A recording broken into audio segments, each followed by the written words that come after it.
Thank you for staying with us on the newsroom. I am Mary Kanu.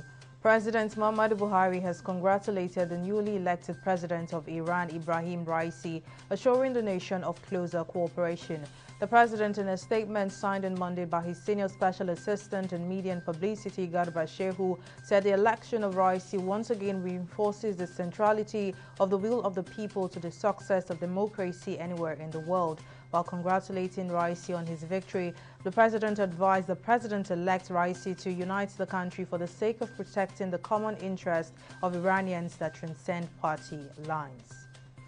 And private jet owners risk having their airplanes impounded by the Nigeria Customs Service (NCS) if they fail to verify their documents before July 6, 2021, when a month grace period would have expired. The public relations officer of NCS, Joseph Arthur, said this in Abuja at a media briefing to update the public on the ongoing audit of privately owned aircraft operating in Nigeria that failed to comply with the verification.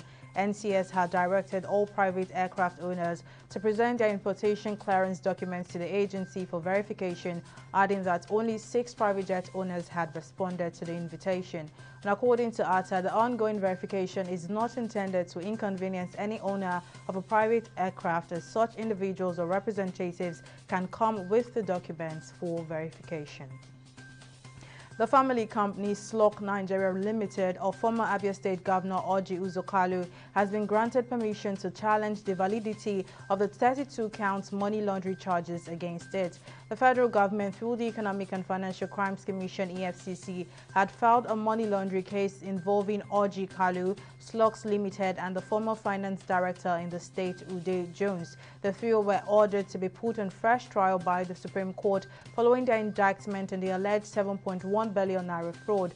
Justice Inyang Eko granted the permission while ruling on an ex parte motion ordering the company to, within 7 days, serve the respondents and adjourn the case till July 13th for hearing. A large number of poorer countries receiving COVID-19 vaccines through a global sharing scheme do not have enough doses to continue programs, the World Health Organization has said. WHO Senior Advisor Bruce Ward said the COVAX program had delivered 90 million doses to 131 countries, although the jabs were nowhere near enough to protect populations from a virus still spreading worldwide. The shortages come as some nations in Africa see a third wave of infections, and on a continental level, only 40 million doses have been administered so far in Africa, which is less than 2% of the population. And in business, the African Development Bank has said the $430 million highway connecting the southeast region of Nigeria from Enugu to Bamenda in southwest Cameroon will be finished before the end of 2021. This was disclosed by the bank's president, Akinwumi Adesina, at the 59th August session of the ECOWAS Authority of Heads of State and Government in Ghana, citing that the project was part of its $16 billion worth of projects in West Africa alone. He added that the Enugu-Cameroon highway would improve trade in West Africa, as it is also currently rounding up feasibility studies for an Abidjan-Lagos corridor by the end of 2021. And in international news, the United Nations says grave violations against children have remained alarmingly high, with the coronavirus pandemic increasing their vulnerability to abduction, recruitment, and sexual violence. In its annual Children and Armed Conflict report, the UN says at least 19,379 children affected by war in 2020 were victims of grave violations such as recruitment or rape.